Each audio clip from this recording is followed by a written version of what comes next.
The crystal chandelier cast a warm glow over my parents' dining room as everyone gathered for their 35th anniversary dinner.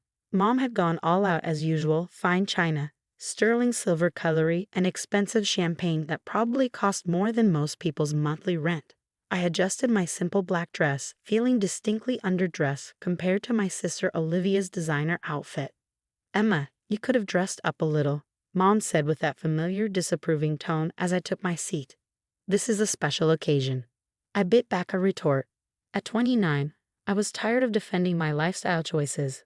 While Olivia had followed the path they'd laid out: prestigious university, high-powered finance career, engagement to a wealthy banker, I'd chosen to become a teacher, much to their endless disappointment. "Leave her alone, Diana," Dad said, but his tone suggested he agreed with Mom. "Let's focus on the good news we have to share." I sipped my water, watching as relatives filled the remaining seats. Aunt Margaret, Uncle James, cousins I barely saw except at these formal gatherings, all of them successful by my parents' standards, all of them ready to judge anyone who didn't meet those same standards. "Where's Jason?" Olivia asked, referring to my boyfriend of 2 years. "Couldn't afford the gas to drive here." I ignored the jab. Jason was working late at his engineering firm, finalizing a major project. Not that my family would understand the concept of actual work. Most of them had inherited their positions or married into money. "Now then," Dad stood, raising his champagne glass. "Diana and I are so happy to have everyone here to celebrate 35 wonderful years together. But we have another announcement to make." Mom beamed, reaching for Olivia's hand. "As you know, Olivia and Charles are getting married in 6 months. We want their wedding to be absolutely perfect." I could already feel where this was going. Every family gathering somehow turned into a celebration of Olivia's achievements. "The venue they've chosen is quite exclusive," Dad continued, his chest puffing with pride. "And to help give them the dream wedding they deserve, we've made an important decision." My mother's eyes sparkled with excitement. "We're selling the lake house." The lake house. My stomach dropped. The small cottage where I'd been living for the past 3 years. The only place that had ever felt truly mine. "What?" I managed to keep my voice steady, though my hands were shaking under the table. "Oh, don't worry, dear," Mom waved dismissively. "We'll give you plenty of time to move out. 3 weeks should be enough, right?" Olivia smirked. "It's not like you have many possessions to pack anyway." I thought about my carefully tended garden, the home office I'd set up, the memories I'd built there. "You can't sell it. That's my home." Actually, Dad's smile turned smug. "It's already sold. The papers just need to be signed tomorrow." The room spun slightly. Tomorrow.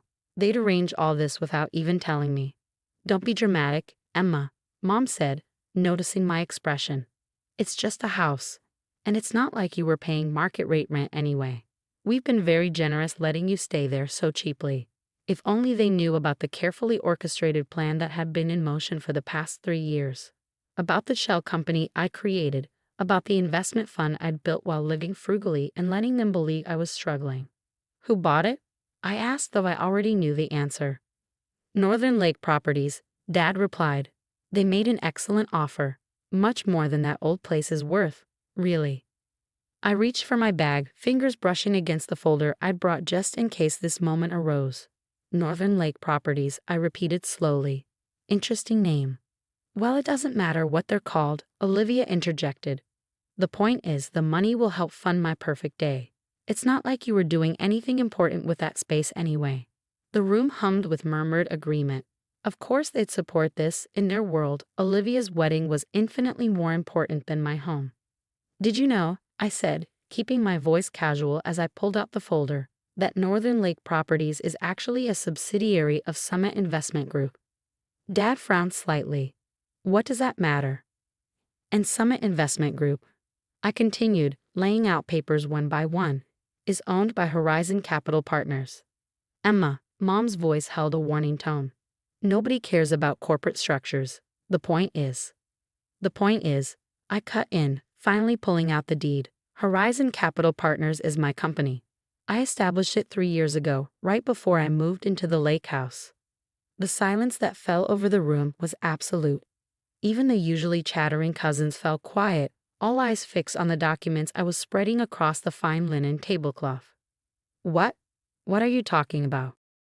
Dad's voice had lost its smugness.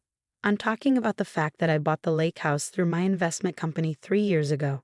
When you thought you were letting me live there cheaply, I was actually letting you believe you still owned it. Olivia's champagne glass slipped from her fingers, shattering against the hardwood floor. Nobody moved to clean it up. That's impossible, Mom whispered. You're a teacher. You couldn't afford. I'm a teacher who also happens to run a successful investment firm. I corrected her. I just never saw the need to brag about it. Unlike some people. Dad's face had turned an interesting shade of red. You're lying. Show me proof. I slid the deed across the table, along with documentation showing the complete ownership chain from Northern Lake Properties to my holding company. It's all here, I said quietly. Every legal document, every transfer, every corporate filing. The lake house has been mine for 3 years. You just signed a sale agreement with your own daughter. The silence in the room was deafening as my father examined every document with trembling hands.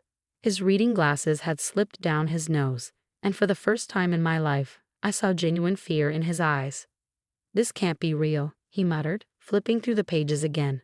There must be some mistake. No mistake, I said calmly, pulling up my investment portfolio on my phone. Would you like to see the other properties I own? The apartment complex in downtown, the office building on 5th Street, or maybe you'd be interested in seeing who really owns the venue where Olivia's planning to have her wedding. Mom's hand flew to her chest. The Grand Plaza? That's yours too. I nodded. Through another subsidiary. I bought it last year when it went up for sale. Olivia's exclusive venue has been mine all along. But you live so simply, Aunt Margaret interjected, her voice wavering. Your clothes, your car. Because I understand the difference between showing wealth and building it, I replied, something this family seems to have forgotten. Olivia, who had been uncharacteristically quiet, suddenly found her voice. This isn't fair. You've been lying to us all this time, pretending to be poor, making us feel sorry for you. I turned to her, raising an eyebrow. Sorry for me? When did any of you feel sorry for me? You spent years mocking my choices, belittling my career, treating me like I was somehow less than you because I didn't flaunt my success. But you're a teacher, Mom stammered. How did you? Yes, I'm a teacher. I teach because I love it, because it matters. But did you ever wonder what I did with my evenings, my summers? While Olivia was posting photos of her luxury vacations, I was building an investment empire. Every time you made snide comments about my modest lifestyle, I was closing another major deal. Dad finally looked up from the documents, his face ashen. The sale agreement we signed is legally binding, I finished for him. You agreed to sell the lake house to Northern Lake Properties, my company, for $3 million. Except I already own it, so now you've essentially agreed to sell me something I bought years ago. Any decent lawyer would have a field day with this. The implications slowly dawned on their faces. They hadn't just lost control of the lake house. They'd exposed themselves to potential legal consequences. What are you going to do? Mom whispered. I leaned back in my chair, savoring the moment. That depends. Are you ready to have a real conversation about respect? About family? About treating people with dignity regardless of what you think they're worth? Uncle James cleared his throat. Perhaps we should give them some privacy. No, I said firmly. Stay, you've all been part of this dynamic. All of you watched, laughed, participated in making me feel small. You should all hear this. I stood up, smoothing my simple dress, which actually cost more than Olivia's entire designer outfit. For years, I've watched this family worship money while forgetting about actual values. You measure worth by brand names and postcodes, not character and accomplishments. That's not true, Mom protested weakly. Isn't it? When was the last time anyone asked about my students, about the lives I'm helping to shape? All you cared about was that I wasn't making enough money, or so you thought. I pulled out another document from my bag. This is a draft lawsuit prepared by my legal team. It details every instance of attempted property fraud, including today's invalid sale agreement.